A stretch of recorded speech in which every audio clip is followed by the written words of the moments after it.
Yes, I want to report a shooting. Dolores Kennelly, registered Democrat. This is the blood of innocent children cut down by greed.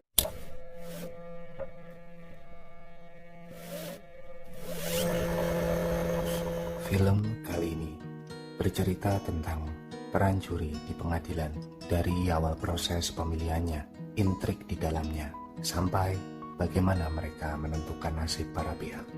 Seperti yang pernah saya bahas, di pengadilan US pada umumnya, putusan pengadilan ditentukan oleh dewan juri, bukan oleh hakim.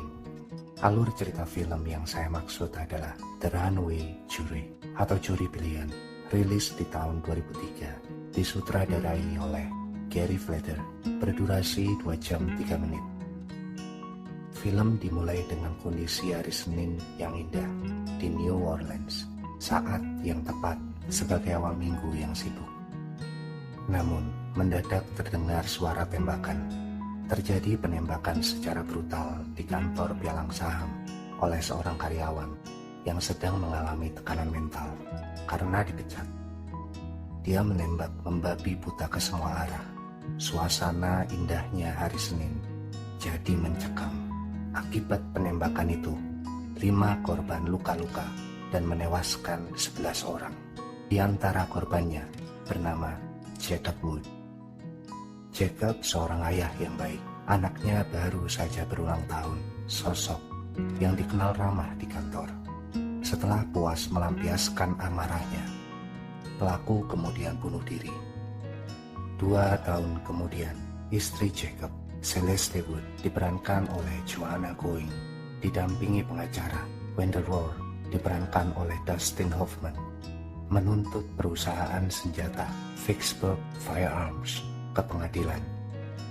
Mereka menuding kelalaian pengedaran senjata secara bebas di pasar gelap sebagai penyebab kematian suaminya. Mereka ingin perusahaan bertanggung jawab atas pemasaran senjatanya dan tidak hanya memikirkan keuntungan. Rohr bangkit untuk merubah hukum peredaran senjata. Selama pemilihan juri, di pihak perusahaan senjata terdapat Rankin Fitch, diperankan oleh Gene Hackman, mendampingi pengacara pembela senjata Darwood Gable, diperankan oleh Bruce Davison.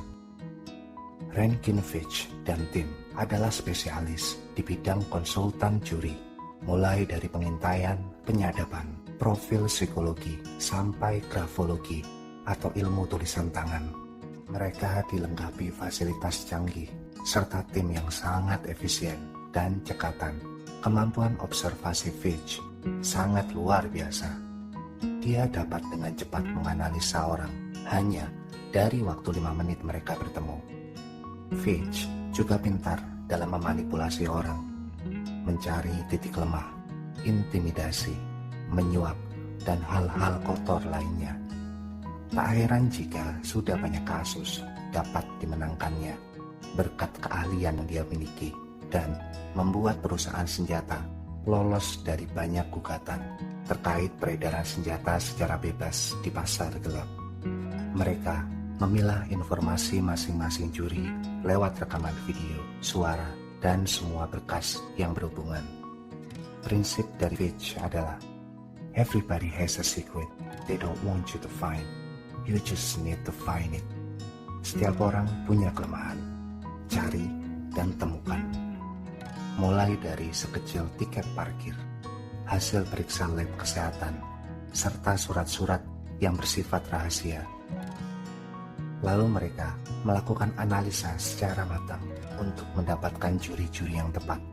Semua itu untuk memastikan kemenangan perusahaan senjata. Sedangkan di sisi Rohr ada Lawrence Green sebagai konsultan juri, lulusan Magister Psikologi. Walaupun Lawrence harus berusaha keras untuk meyakinkan Rohr kalau dia butuh supportnya untuk melawan Fitch. Rohr sangat percaya diri dengan kemampuannya sebagai pengacara. Dia masih meremehkan Fitch. Saat polling pemilihan juri, Nicholas Easter atau Nick diperankan oleh John Cusack dan Marley diperankan oleh Russell Weisz, pacar Nick, merencanakan sesuatu Mereka ingin agar Nick dapat masuk daftar anggota juri. Nick berpura-pura mencoba lari dari tugas sipil menjadi juri. Dia mengecoh dan memancing emosi hakim Frederick Harkin, diperankan oleh Bruce McGill. Hakim tersinggung dan memutuskan untuk memberi Nick pelajaran tentang tugas sipil dan perannya di masyarakat. Fitch panik soal Nick. Latar belakangnya tidak lengkap. Data diri Nick seperti dipalsukan. Karena putusan hakim, Fitch dan Cable tak punya pilihan. Nick terpilih jadi anggota juri. Begitu bergabung, dengan sigap Nick melakukan observasi pada juri-juri lain. Sikapnya yang ramah membuatnya mudah berbaur dengan mereka. Tiba-tiba, Frank Herrera, diperankan oleh Cliff Curtis, seorang veteran marinir perang. Dia dengan sombongnya langsung mengusulkan diri sebagai ketua juri. Usul Frank langsung mendapat penolakan dari juri-juri lain. Nick menengahi perdebatan dengan mengajukan Herman Grimes, diperankan oleh Gary Berman, seorang pria tua tunanetra, sebagai ketua juri. Melihat bagaimana Herman membela haknya untuk menjadi juri, meskipun dia tunanetra, membuat Nick bersimpati. Herman dapat dijadikan sebagai penengah perdebatan juri. Esok hari, semua juri setuju dengan usul Nick. Akibat hal ini, Frank yang terbiasa dominan langsung tak menyukai Nick. Untuk semakin memikat para juri, dengan cerdik, Nick mengatur makan siang mereka supaya mendapatkan makanan dari restoran mahal di seberang. Makan siang itu ditraktir oleh Hakim Harkin. Fitch dan Rohr dibuat heran dengan hal itu. Ya, biasanya kan hakim yang ditraktir makan siang untuk acara lobi-lobi. Fitch mencium ada hal yang mencurigakan di antara para juri. Sesuai rencana, Marley, pacar Nick, memberi Fitch dan Rohr surat penawaran. Dia menawarkan putusan juri kepada pihak yang dapat memberikan harga terbaik. Rohr menolak tawaran itu, menganggap itu taktik kotor Fitch untuk membatalkan persidangan. Menurutnya, persidangan harus dimenangkan dengan adu argumen ala pengacara, bukan dengan membeli suara. Sedangkan di pihak lawannya, Fitch merasa terhina. Pengalaman dan reputasi miliknya tak mungkin dikalahkan. Dia menggertak Marley dan meminta bukti. Keesokan harinya di pengadilan, Nick langsung beraksi, memanipulasi para juri hingga menurutinya. Hasilnya, Fitch kembali dibuat heran. Sebuah insiden yang cukup untuk membuktikan pada Fitch dan Rohr pengaruh Marley pada para juri. Melalui kamera tersembunyi, Fitch mengamati para juri dan akhirnya mengidentifikasi Nick sebagai orang kunci Marley untuk memanipulasi juri. Fitch penasaran dan langsung menyuruh orang untuk menggeledah apartemen Nick. Aksi tersebut ditangkap basah Nick. Orang itu pun tak menemukan apa-apa. Marley menyerang balik dengan membuat salah satu juri pilihan Fitch dikeluarkan. Hal ini tentunya memicu kemarahan Fitch. Merasa dipermainkan oleh bocah-bocah ingusan, dia kemudian memeras juri lain. Salah satunya Ricky Coleman. Ancaman yang mampu membuatnya mencoba bunuh diri. Melihat kondisi Ricky tergeletak di toilet umum, benar-benar memukul mental Nick. Fitch mulai mempermainkan nyawa orang. Fitch masih punya beberapa juri lagi dalam pengaruhnya. Di antaranya, dia mengancam Eddie akan membongkar penyakit HIV-nya. Ada Millie yang suaminya dalam resiko pidana akibat kasus suap. Lalu ada Sever yang saat ini bekerja untuk Fitch setelah Fitch membeli swalayan tempatnya bekerja. Ditambah Frank yang sudah dibuat menuruti Fitch dengan iming-iming uang. Semua itu untuk membuat mereka menuruti perintah Fitch. Fitch kembali mengirim orang untuk menggeledah apartemen Nick. Kali ini, Fitch mengirim Sonovic untuk mencari iPod Nick. Di dalamnya terdapat rahasia Nick. Janovic adalah mesin penghancur. Dia membuat apartemen Nick berantakan. Setelah mendapatkan iPod Nick, dia membakar apartemen lalu pergi. Sebagai sedikit pesan ancaman untuk Nick. Dari iPod itu, Fitch mulai membongkar jati diri Nick sedikit demi sedikit. Nick ternyata mengikuti kasus-kasus perusahaan senjata dan berusaha untuk menjadi juri di setiap persidangannya. Nick menunjukkan rekaman video pada hakim tentang kondisi apartemennya. Dengan alasan keamanan, hakim memerintahkan agar juri dikarantina. Karantina juri membuat Nick semakin leluasa mendekati juri satu persatu. Marley mulai menyusun pertemuan dengan Fitch dan membuatnya terpojok, mengancam Fitch kalau dia tak membuat penawaran atas juri, dipastikan Fitch akan kalah. Hal tersebut tentunya dapat merusak reputasi kemenangan Fitch. Marley kemudian mendatangi Roar untuk kembali membuat penawaran.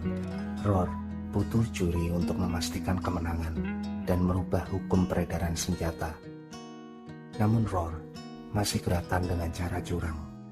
Dia sangat menjunjung tinggi aturan, hukum, dan moral. Lagi pula, Roar sudah punya saksi kunci, mantan karyawan Vicksburg. Saksi yang akan membongkar kelicikan perusahaan. Marley meyakinkan bahwa Fitch dapat melakukan apa saja untuk menang, menyuap, mengancam, bahkan melenyapkan saksi kuncinya. Dan benar saja, keesokan harinya di pengadilan, saksi Roar tak datang. Fitch telah melenyapkannya. Roar marah dan langsung menegur Fitch. Di sini terlihat sosok asli mereka. Keduanya adalah dua kubu yang bertolak belakang. Fitch yang hanya mengejar kemenangan dan uang, meski harus menghalalkan segala cara dan tidak memikirkan dampaknya. Sedangkan Roar yang sangat menjunjung tinggi hukum, aturan, moral, serta memikirkan nasib masyarakat ke depannya.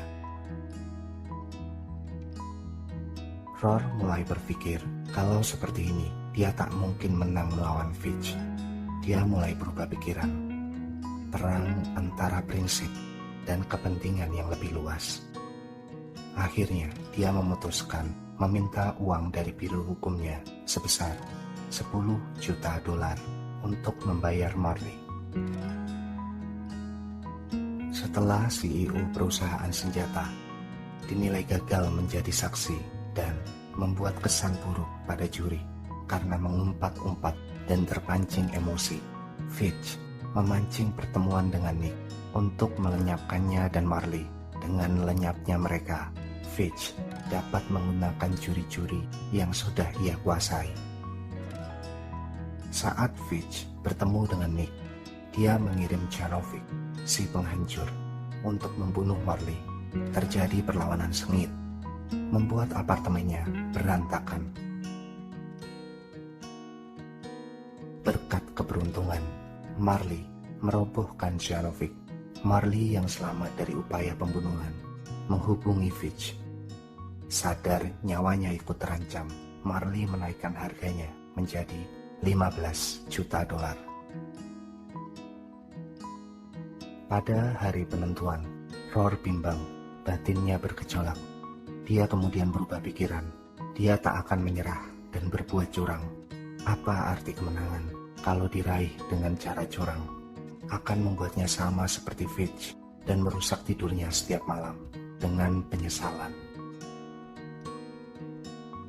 Di tempat lain, Doyle, bawahan Fitch yang sedang menyelidiki Nick, menemukan identitas asli Nick dan Marley yang sebenarnya. Nick bernama asli Jeff Kerr, mahasiswa hukum yang putus sekolah. Seperti anjing pelacak, Doyle langsung menuju Gardner, Indiana, kota asal Nick dan pacarnya, Marley. Di sana, dia bertemu dengan ibu Marley yang menceritakan bahwa saat Marley masih SMA, saudara kembarnya meninggal akibat insiden penembakan di sekolahnya yang menewaskan 9 orang. Senjata yang digunakan berasal dari pasar gelap. Waktu itu, jaksa menggugat perusahaan senjata, namun kalah, di mana saat itu Fitch jadi dalang di balik kemenangan kasus ini. Doyle jadi tersadar tawaran Nick dan Marley adalah tipuan. Dia segera menelpon Fitch, tapi ternyata semua sudah terlambat. Uangnya sudah terlanjur ditransfer. Saat juri sedang berkumpul membahas putusan, Nick menerima konfirmasi transfer dan dia mulai bertindak. Alih-alih membela Fitch, Nick malah meminta para juri untuk melihat fakta-fakta yang ada, bahwa mereka harus membela korban. Dalam hal ini, istri Jacob Wood, Herrera, malah mendebat Nick, mengejek korban sampai mengumpat kata-kata kasar. Hal itu malah semakin membuat para juri berpihak pada Nick. Juri kemudian membuat putusan, perusahaan senjata dinyatakan bertanggung jawab dan harus membayar ganti rugi sebesar $111 juta kepada Nyonya Wood. Tak cukup sampai di situ, Marley membuat kantor persembunyian Fitch disergap polisi, membuat Fitch dan timnya kalang kabut lalu kabur, menghancurkan bukti-bukti pengintaian mereka. Setelah persidangan, Nick dan Marley menghadap Fitch dan mengancamnya kalau dia tidak pensiun, mereka akan melaporkan tindakan suapnya. Fitch masih penasaran bagaimana cara mereka mempengaruhi para juri. Nick lantas menjawab bahwa dia sama sekali tidak memanipulasi para juri. Dia hanya menghentikan upaya kecurangan Fitch di persidangan dengan membuat para juri memilih dengan hati nurani mereka. Marley melanjutkan bahwa $15 juta akan disumbangkan bagi 9 keluarga korban penembakan di Gardner, kota asal mereka. Jadi, selama ini, Nick dan Marley menunggu dan berusaha selama bertahun-tahun dengan sabar untuk membalas luka kehilangan mereka, membuat perusahaan senjata membayar perbuatannya dan membuat dobrakan agar hukum atas kepemilikan senjata berubah. Sebuah misi untuk masa depan yang lebih baik, membendung peredaran senjata agar tak ada lagi korban berjatuhan seperti saudara kembar Marley. Begitulah alur dari cerita film The Runaway Jury atau Juri Pilihan. Nantikan ringkasan film selanjutnya. Like kalau berkenan, dislike saja bila dirasa perlu. Silakan tulis pendapat, saran, dan kritik di kolom komentar. Sekian dan terima kasih.